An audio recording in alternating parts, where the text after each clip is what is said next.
Et en n'ayant même pas les paragraphes sélectionnés, on peut télécommander en quelque sorte tous les paragraphes qui utilisent ce style dans le document.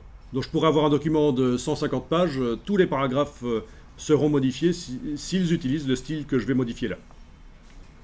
Donc double-cliquez sur le style à droite de son nom là, et vous avez les styles qui apparaissent ici, les réglages de style.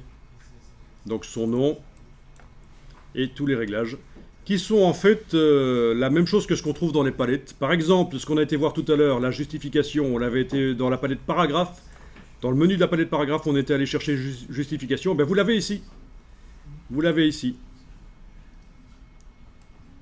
Il y a des choses qui viennent de la palette caractère, d'autres de la palette paragraphe, d'autres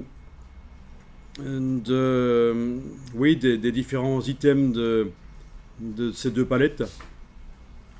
Certaines choses qui viennent de la palette nuancier. Ah, je voudrais juste vérifier un truc. Est-ce que la langue est bien indiquée? Dans format de caractère avancé.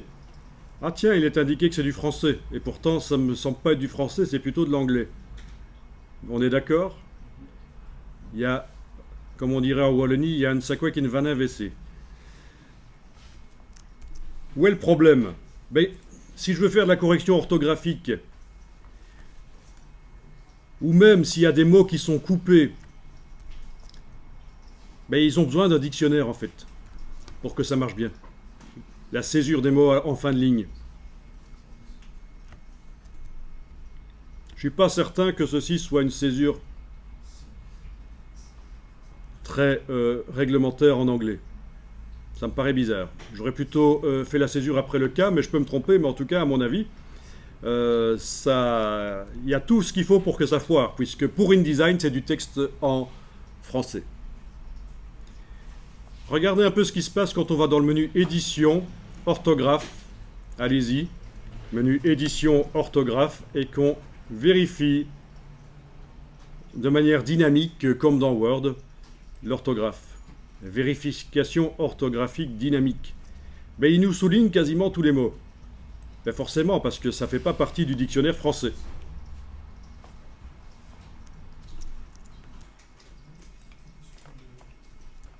Donc une bonne chose à faire ici serait, toujours en n'ayant rien qui est sélectionné, je clique à côté de tout, pour que la modification que je vais faire, ben, il n'y ait pas de problème.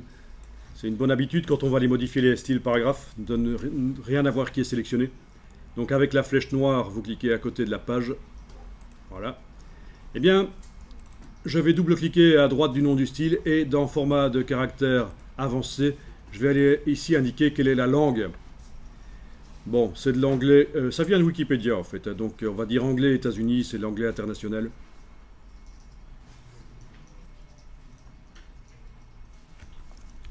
Vous cliquez sur OK pour valider cette modification du style. Et tous les paragraphes qui utilisent ce style devraient normalement se mettre à jour.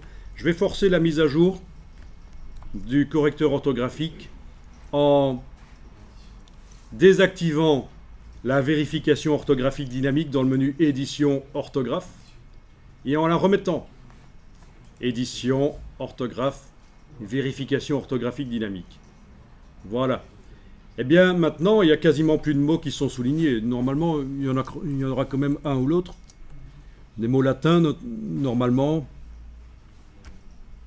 Tiens, tiens. Ce serait une faute, ça? Je sais pas. C'est peut-être ERS en anglais? Les centimètres. Il me semble, hein? Donc, il y aurait une faute dans Wikipédia à ce niveau-là. Bon, ici, il y a quand même des mots en latin. Ou des noms de médicaments, ou je ne sais quoi, des noms propres. Bon, tout ça est souligné, mais quand même beaucoup moins que tout à l'heure. Donc vous voyez, c'est important dans InDesign, quand vous faites du texte, d'indiquer la langue correcte. Et on peut avoir dans le même document, ben vous savez, vous connaissez ça, on peut avoir plusieurs langues dans le même document. Des catalogues d'exposition, des brochures touristiques présentent souvent deux ou trois langues l'une à côté de l'autre avec les photos. qui ne change pas, elle, mais voilà. Donc on a deux, trois colonnes avec anglais, français, allemand, par exemple, et donc ce sera important que la bonne langue ait été indiquée. Même s'il n'y a qu'une seule langue dans le document, c'est important d'indiquer la bonne langue. Allons voir le premier paragraphe. C'est du français. Apparemment c'est bon, hein, parce que mon correcteur orthographique dynamique est enclenché et ça ne dit rien. Donc apparemment celui-là ça va.